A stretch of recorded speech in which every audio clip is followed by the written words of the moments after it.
Hello, welcome to No Drop. I have successfully completed my first big ride in 18 months, and I am so stoked to be back to the type of riding that I love the most. This was 220 miles and 23,000 feet. We did this on May 10th. It was put on by this group in Los Angeles called No Signal. Their Instagram will be in the podcast notes. I'm just thinking off the top of my head, I believe it's nosignal.cc. My buddy Lucas is part of that group, and they put together this crazy route up and over Angeles Forest into the high desert, Palmdale area, down back into the valley, up through Santa Clarita, down over through Chatsworth, kind of looping out the valley, and then back to Los Angeles and up and over Griffith. And I did a slightly modified version, and it was just an awesome day. I had so much fun reconnecting with that style of riding. After a year off, it's been a long time, and it's just to rebuild that fitness, to have that sort of adventure, to take on those challenges. I love it. So I'm hoping that this is just the first of many big rides for the year. I want to go over in this episode what worked as far as my preparations. If you're just jumping into this episode, the previous two episodes have been about preparing for this ride, starting about 2 weeks before, and then another episode about the day before, and now this is the third episode recapping how the ride went. And I want to start with talking about what are the things that worked for that preparation. I gotta say, I felt very prepared. And the ride went really, really well. Even when challenges came up, I was able to face those challenges. And my view is that that is what preparation is all about. I put so much time and focus into preparing for these rides so that the ride itself, there's no unknowns as far as, do I have enough food? Is the bike going to mechanically be sound? Am I wearing the right clothing? All those questions are taken care of. So that way, when I'm out and I face challenges on the road, I face unpredictable weather or headwinds or, flat tires and things like that, I can really put my energy into just addressing those issues without having what I would call more of the foundational concerns of the ride troubling me along the way. So the preparation I was doing 2 weeks before this ride was mainly focused on the mechanics of the bike. Going over the bike, combing over each part, making sure things were functioning exactly as they should, making sure that nothing was worn out, no parts were going to break. I mean, obviously, things can always happen, but to just put an eye on things. And if you do see issues, if I see, oh, this tire is more worn out than I thought it was going to be, I'm going to switch it out, and then I've got a week to ride it, or 2 weeks to ride it, kind of break it in, make sure that it's functioning as I want it to be. The bike worked great on this ride. Really just felt so good, so comfortable. The drivetrain, perfect.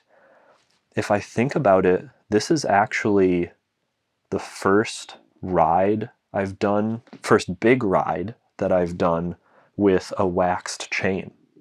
And that was amazing. Not having to worry about re-lubing a chain when you're on a ride that's this duration was really awesome. So the wax chain went great. The drivetrain was dialed in. The bike worked awesome. So that is something that I'm always going to do before big rides like this. A few weeks before, make sure that the bike is dialed in. As far as my preparation the day before the ride, things were super organized. My food estimations were spot on. I actually finished the ride with some food still left in my bag. I had just about the perfect clothing.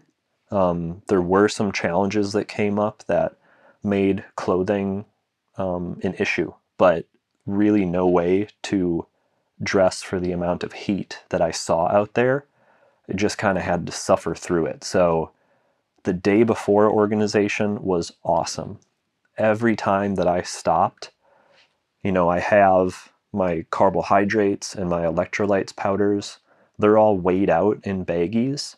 So when I'm stopping, I just take the lid off a bottle, fill it up with water, add that bag of powder, and now I know with 100% confidence, okay, you have enough to go for the next 2 hours.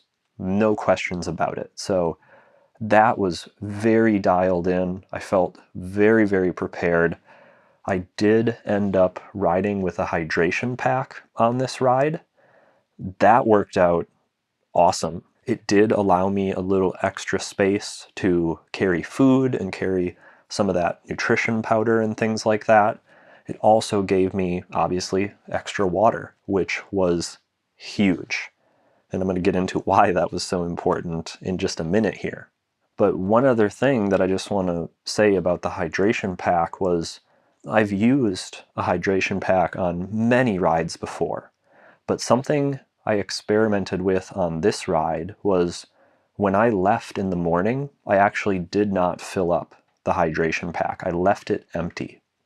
But what I knew planning ahead was that about 40 or 50 miles into the ride, we were going to have our first water stop.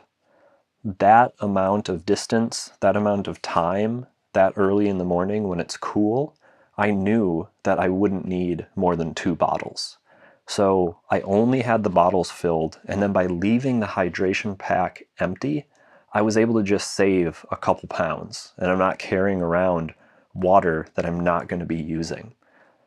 I really liked that. That was amazing. I climbed probably 4,000, 5,000 feet in that time, and not having to carry that water was great. So once we got to that first water stop, I refilled both my bottles. I put electrolyte powder and carb powder in both bottles, and then I filled up the hydration pack with just water. And now that we've got some of the more intense climbing out of the way, I was able to roll a little extra weighted, and it just saved some energy. Really great. Really liked how that worked out, and I'll definitely do that again in the future when those opportunities come up. The reason this hydration pack came in so handy was that if you look back at the temperatures on May 10th in Los Angeles, we got a completely random heat wave that peaked on that day. So I think temperatures in Palmdale area were like 99, 100 degrees or something like that, according to the websites that I've seen. It felt hotter, for sure. The road temp at that point, if it's 100 degrees air temp, you figure the road, the asphalt, is probably 120. I had no buildup to this heat, so very uncomfortable. However, one thing that I did in order to prepare for this was I did some pretty focused, intense heat training sessions. So the week before the ride, on 2 separate workouts, I put on fleece sweatpants. I put on 2 long sleeve shirts. I put on a sweatshirt, wool hat, winter gloves, wool socks, and I would do HIIT style workouts with the goal of not really reaching a heart rate or not really reaching some sort of intensity. Really all I was looking for is, when am I starting to sweat? And when is this starting to feel uncomfortably hot? Trying to live there for just a little bit, and then taking a break, hydrating, taking some electrolytes, and then repeating that over again. This was new. I've never done anything like that before, but I feel like it worked really, really well. With these temperatures that we had, I know for me, when I'm not acclimated to heat, that's when it hurts me. That's when my performance suffers. So just those little micro exposures that I had really made the heat more tolerable. It was still a brutal day, a miserable day. I can't even tell you, coming down, you're up at the top of Angeles Forest, you're on Highway 2, and you get to this road called Big Pine Road. It's right before Wrightwood. Coming down Big Pine Road into the high desert, which is a notoriously hot area around Los Angeles, coming down that road was just like a hairdryer being just shot right in your face. So brutal. The temperature started to pick up so much. I actually, even with a hydro pack, ran out of water for about an hour and 15 minutes through that section. So without that heat training, those little micro exposures, that is something that potentially could have broken me that day. Maybe I couldn't have even lowered my intensity to a point where I could have made the ride happen. So that helped so much. All of that preparation that I did really made this ride successful. It was such an adventure. Let's see, the final numbers were 223 miles of riding and 23,691 feet of climbing. A little bit bigger than I was originally anticipating. I think the route for this was closer to 21,000 feet.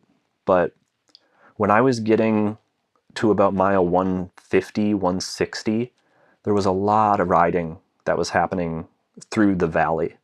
The valley is very hot. The valley is a lot of traffic. It's a lot of stoplights.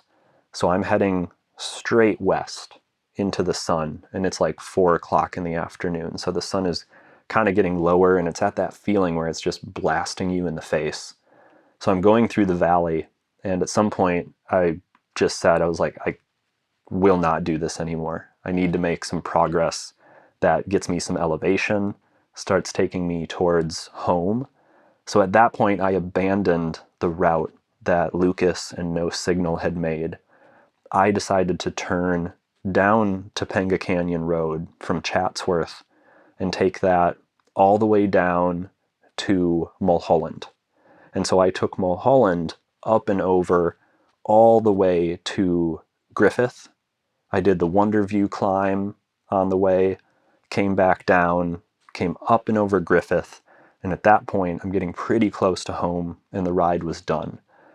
That additional climbing that I did gave me a little bit of extra elevation. It gave me about the same distance that I was expecting, but I was able to climb a lot more, which I was into. I really, really liked that. Instead of kind of continuing flat through the valley, continuing on the preset route, and just got a little bit bigger of a ride. I'm reflecting back on my preparation and the fact that I would say it was probably 90% successful. It did leave some opportunities for improvement, and I think some things to just be desired, some things that would have really, really helped along the ride. The first thing that comes to mind is salty food would have been really helpful. I focused mostly on sweet food, which is very easy to do when you're riding. Most performance food is sweet. Carbohydrates are typically sweet. However, when I'm doing big rides like this, I've talked about before this idea of palate fatigue. And that is where you're just having the same flavors over and over and over again. Food is emotional. It's not just nutrition. There are emotions that come with it. And having those same flavors over and over gets very boring, very uninspiring. And especially with the heat that we had, something salty on the palate would have been really luxurious, probably a great way to just sort of de-stress in a lot of ways, and also would have brought a little bit of extra salt. So anytime I was stopping at a market, I was just grabbing salty stuff. I had all the gummies, I had all the carb mix that I could, basically I had all the calories I needed to make this ride happen. Mathematically, I had everything packed, but emotionally, I couldn't find the inspiration to eat all of that sweet food. So something salty would have been a huge improvement. That's kind of the one thing I would have done to change this. I mean, if I had a weather machine, I definitely would have made it maybe 20 degrees cooler, but we don't get to pick the weather, unfortunately. And so I just got to prepare, and then hopefully I can address whatever issues come up. I'm really happy. I'm really thrilled that I was able to do that. I was able to survive not only a day that was brutally hot. I think no matter where you were at in the summer, how heat acclimated you were, that would have been a really challenging day to ride the bike that far. But I was able to do it with very little prep, and that was really cool. So that was very successful. I'm really happy that I could just overcome that obstacle, because so much of this style of riding for me is being able to address whatever comes your way. That's a very rewarding type of strength and toughness that I like exploring and making a part of my journey and a part of my adventure. So in all, this ride was super successful and a really great dive back into big rides and just having these huge adventures that just resonate with me. So this will be the first, hopefully, of many big rides to come this summer. I've already got some additional ones, nothing quite as big as this in the near future, but I do have some big days, some 15,000 foot days, some 16,000 foot days planned coming up in the next few weeks. So for the moment, I'm just focusing on recovery, rehydrating, really building up the system, just making myself as robust as possible. So if you have any prep that you like to do before rides, I would love to hear about it, because I feel like the more I know, the better and more powerful that I can get. And then I would also love to share some of those ideas with the community, because it's so cool. We have so many great resources of people who are just spectacular cyclists.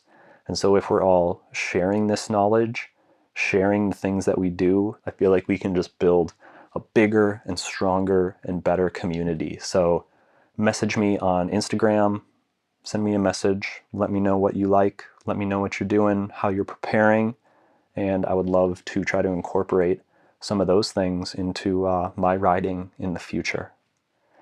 All right, that's it for this episode. Like I said, if you just dove into this episode, maybe go back, check out the previous two. I dive deeper into the preparations that I'm doing and kind of some of the more detailed stuff. So lots of great information in the previous two episodes. And if you are finding this podcast helpful, you can help me. Jump into the podcast notes. There, you'll find a link to a Venmo and a PayPal. You can donate to make future episodes happen. Until next time, ride safe.